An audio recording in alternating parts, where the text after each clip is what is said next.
जगन अपनी मालती और दो छोटे छोटे बच्चों के साथ एक टूटी फूटी झोपड़ी में रहता था, जिसमें कोने कोने से ठंड से चीरती हुई हवा आती रहती थी और छत से कभी भी बर्फ गिरने लगती थी। एक दिन ठंड में ठिठुरती हुई मालती चूल्हा जलाने की कोशिश ही कर रही होती है कि इतने में ऊपर से ढेर सारा बर्फ आकर उस पे गिर जाते हैं। हे भगवान, ठंड तो पहले भी पड़ा करती थी, पर इस बार की ठंड तो लगता है हमारी जान लेकर रहेगी। अरे मालती, तुमने अभी तक खाना नहीं बनाया? बच्चे कब से भूखे बैठे हैं। अरे ये लकड़ियाँ जलने का नाम ही नहीं ले रही हैं। ये जले तो कुछ पकाऊंगी ना। चलो कोई नहीं, मैं तुम्हारी मदद करता हूँ।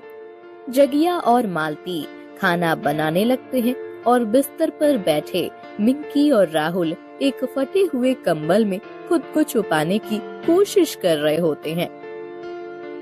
मिंकी, मेरे हाथ तो बर्फ जैसे रखे हैं, आखिर ये ठंड कब जाएगी? पता नहीं राहुल, मैं भी बस जल्दी से इस ठंड के जाने का इंतजार कर रही हूँ। राहुल और मिंकी की ठंड से हालत बुरी हो रही होती है और ऊपर से उस रात इतनी बर्फ पड़ती है कि उनकी टूटी फूटी झोपड़ी पूरी बर्फ से ढक जाती है। सुबह उठकर जगिया बाहर जाकर देखता है तो पूरी झोपड़ी बर्फ से ढकी हुई होती है। जगिया वापस अंदर आता है और मालती से बोलता है, पूरा घर बर्फ से ढक गया है, इसलिए अंदर से घर बर्फ जैसा ठंडा हो रखा है। ऐसे में इस घर में कैसे रह पाएंगे? मिंकी की तबीयत भी इतनी खराब हो गई है, आज हमें कुछ तो इंतजाम करना ही पड़ेगा। ठीक है, मैं फिलहाल जंगल जाकर लकड़ियाँ लेकर आता हूँ, उसे जलाकर थोड़ी गर्माहट होगी। उसके बाद जगिया जंगल में लकड़ियाँ काटने चल देता है। जगिया पूरी मेहनत से लकड़ियाँ काट रहा होता है और उसी की तरह बाकी लोग भी अपने लिए लकड़ियाँ काट रहे होते हैं।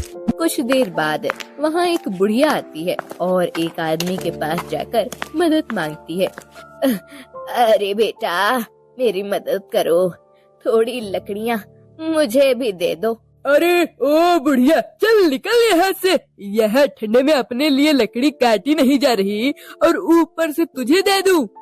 बेचारी बुढ़िया वहाँ से चली जाती है और फिर दूसरे आदमी से जाकर बोलती है, अरे बेटा, इस बुढ़िया की मदद करो, थोड़ी लकड़ी मुझे भी दे दो। अरे अम्मा, कहाँ से दे दूं लकड़ी, यहाँ अपने लिए पूरी नहीं पड़ रही। उस बुढ़िया की कोई भी मदद नहीं करता।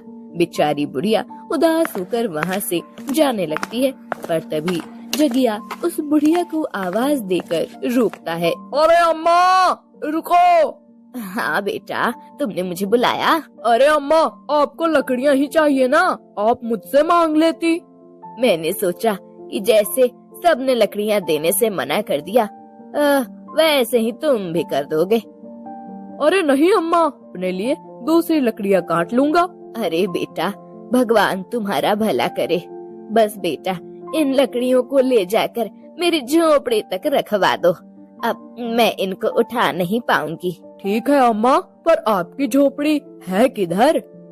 अरे बस यहीं पास। बस फिर जगिया लकड़ियों की गठरी उठाकर उस बड़ी अम्मा के साथ उसके घर चल देता है। वो उन लकड़ियों को झोपड़ी के अंदर चूल्हे के पास रख देता है। अच्छा अम्मा, अब मैं चलता हूँ, शाम होने वाली है और अभी मुझे लकड़ियाँ काट कर भी घर ले जाना है। मेरी बेटी की ठंड की वजह से काफी तबीयत खराब हो गई है और ऊपर से हमारी झोपड़ी पूरी टूटी फूटी पड़ी है। घर जाकर लकड़ियाँ जलाऊंगा तो शायद उन्हें आराम मिले। ठीक है बेटा, तुमने आज इस बुढ़िया की बहुत मदद की और मैं तुम्हें इसके बदले कुछ देना चाहती हूँ। जगिया उस बुढ़िया की बात सुनकर थोड़ा हैरान हो जाता है कि आखिर जिस बुढ़िया के पास खुद कुछ नहीं है वो उसे क्या देगी। जगिया वहीं खड़ा होकर बुढ़िया को देख रहा होता है। बुढ़िया एक छोटा सा ऊन का गुल्ला लेकर आती है और जगिया को देते हुए बोलती है, ये लो, ले लो बेटा, ये तुम्हारे बहुत काम आएगा। ये इतना सा ऊन का गुल्ला मेरे किस काम आएगा भला? क्या हुआ बेटा, किस सोच में पड़ गए? नहीं नहीं अम्मा, कुछ नहीं, मैं तो बस ऐसे ही सोच रहा था। चलो अम्मा, मैं अब अपने घर चलता हूँ और इस ऊन के लिए आपका बहुत बहुत धन्यवाद। और फिर थोड़ी बहुत लकड़ियाँ काट कर घर आ जाता है। मैं कब से आपका इंतजार कर रही थी, इतनी देर कहाँ लगा दी? अरे एक बुढ़ी अम्मा मिल गई थी, बस उनकी मदद करने में वक्त लग गया। बेचारी अकेली रहती थी और ठंड से ठिठुर रही थी। ये तो आपने ठीक किया। चलो मैं अब जल्दी से लकड़ियाँ जला देती हूँ, इनसे थोड़ी गर्माहट तो होगी। जगिया तभी अपनी जेब से ऊन का गुल्ला निकालकर साइड में रखने लगता है। अरे ये क्या है? ये ऊन का गुल्ला आप कहाँ से ले आए? अरे ये उस बुढ़ी अम्मा ने मुझे दिया है, बोली ये तुम्हारा बहुत काम आएगा। बताओ भला, ये छोटा सा ऊन का गुल्ला किस काम आएगा हमारे? मालती उस ऊन के गुल्ले को हाथ में पकड़ती है तो उसे बड़ी गर्माहट महसूस होती है। ये ऊन तो बड़ी गर्म है, क्यों ना मैं इससे मिंकी के लिए एक टोपा बना दूं? इससे इसके कानों को ठंड नहीं लगेगी। हाँ देख लो, एक टोपा तो बन ही जाएगा इसमें। मालती बस फिर अपनी सिलाइयों को ढूंढ कर निकालती है और उस ऊन से मिंकी के लिए टोपा बनाने लगती है। कुछ ही देर में टोपा तैयार हो जाता है, पर उनका गुल्ला उतना का उतना ही रहता है। मालती बड़ी हैरान होती है। अरे मैंने तो पूरा टोपा तैयार कर दिया, फिर भी ऊन उतनी की उतनी कैसे है? खैर पहले मैं ये टोपा मिंकी को पहना दूं। मालती जल्दी से टोपा मिंकी को पहनाती है, जिसे पहनते ही मिंकी के शरीर में इतनी गर्मी आ जाती है कि वो थोड़ी ही देर में ठीक हो जाती है। माँ, ये टोपा तो एकदम जादुई है, देखो ना, इसे पहनते ही शरीर में इतनी गर्माहट आ गई। एक टोपा फिर मेरे लिए भी बना दो ना माँ। अब हाँ हाँ ठीक है, मैं अभी तुम्हारे लिए भी बना देती हूँ।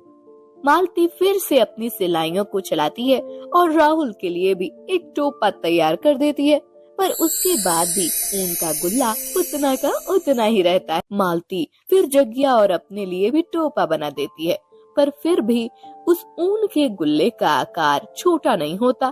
कुछ तो जादू है इस ऊन में। मैंने इससे 4 टोपे बना दिए, उसके बाद भी ये ऊन का गुल्ला उतना का उतना ही है। हाँ मालती, तुम सही कहती हो, लगता है ये कोई जादुई ऊन है। जी सही कहते हो आप। अब मैं एक काम करती हूँ, इस ऊन से हमारे लिए कंबल बुनकर देखती हूँ। बस फिर मालती अपनी सिलाइयों को चलाकर एक बड़ा सा गर्म कंबल बुन देती है। कंबल बुनने के बाद भी ऊन का गुल्ला उतने का उतना ही रहता है। ये तो सच में कमाल की ऊन है। अब उस बुढ़ी अम्मा का भला हो जिन्होंने ऐसी कड़कती ठंड में हमारी इतनी मदद की, वरना पता नहीं हमारा क्या हाल हो रहा होता। सही कहती हो मालती, अब इस कंबल को ओढ़कर आज हम सब कितने चैन से सो पाएंगे। बाबूजी, हम अब दोनों बाद में बातें कर लेना, जल्दी से ये कंबल हमको ओढ़ाओ। हम इस नए नरम नरम कंबल में सोना चाहते हैं। हाँ हाँ बच्चों, अभी हम सब इसमें साथ में सोएंगे। उस रात सर्दियों की सबसे ठंडी रात होती है। हर तरफ से टूटी फूटी झोंपड़ी में बर्फ गिर रही होती है, पर जगिया और उसका परिवार उस कंबल में सुकून से सो रहा होता है। पूरी रात आराम से गुजरने के बाद जब सब सुबह नींद से उठते हैं तो देखते हैं कि बाहर बहुत बर्फ पड़ रही है और तूफान आ रहा है। अरे बाप रे, देखो तो जरा बाहर कितनी बर्फ पड़ रही है। आज आप काम पर नहीं ही जाओ तो अच्छा रहेगा, ऐसी ठंड में बाहर जाना ठीक नहीं। देखो तो कितनी बर्फ पड़ रही है और तूफान आ रहा है। काम पर तो जाना पड़ेगा ना मालती, वरना खाने को कहाँ से आएगा। इतने में राहुल बोल पड़ता है। अरे माँ, अब तो हमारे पास जादुई ऊन है, आप क्यों ना इसी से गरम टोपे और गरम कपड़े बना बना कर सस्ते दामों पर बेचे, इससे बढ़िया काम क्या होगा। ये तो बड़ा अच्छा आइडिया है। हाँ सच में, मैं एक काम करती हूँ, आज कुछ टोपे और मोजे बना देती हूँ, आप उन्हें बेच देना। हाँ ठीक है मालती। बस फिर मालती जुट जाती है टोपे और मोजे बनाने में। दिन भर लगाकर वो काफी सारे टोपे और मोजे तैयार कर देती है। उसके बाद जगिया बाहर जाकर उनको बेचना शुरू कर देता है।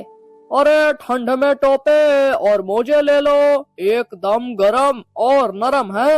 अरे भैया, मुझे जरा 2 जोड़ी मोजे और एक टोपा दे दो, इस ठंड ने तो जान ले रखी है। हाँ बहन, ये लो। कितने रुपए हुए? बस 30 रुपए बहन। अरे वाह, काफी सस्ते में बेच रहे हो। बस बहन, जो कमाई हो जाए। इतने कम दाम सुनकर वहाँ श्याम लाल भी टोपा खरीदने आ जाता है। अरे भैया, ये काम तुमने इस ठंड में सही शुरू किया है। खैर, मुझे एक टोपा दे दो बढ़िया सा। हाँ हाँ बिल्कुल लो। बस फिर कुछ ही देर में जगिया के सारे टोपी और मोजे बिक जाते हैं, जिससे उनके घर का अच्छा खासा राशन आ जाता है।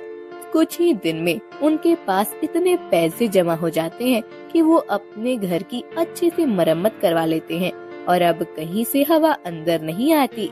उनकी जिंदगी आखिरकार इतनी मुश्किलों से निकलकर खुशियां में बदल जाती है।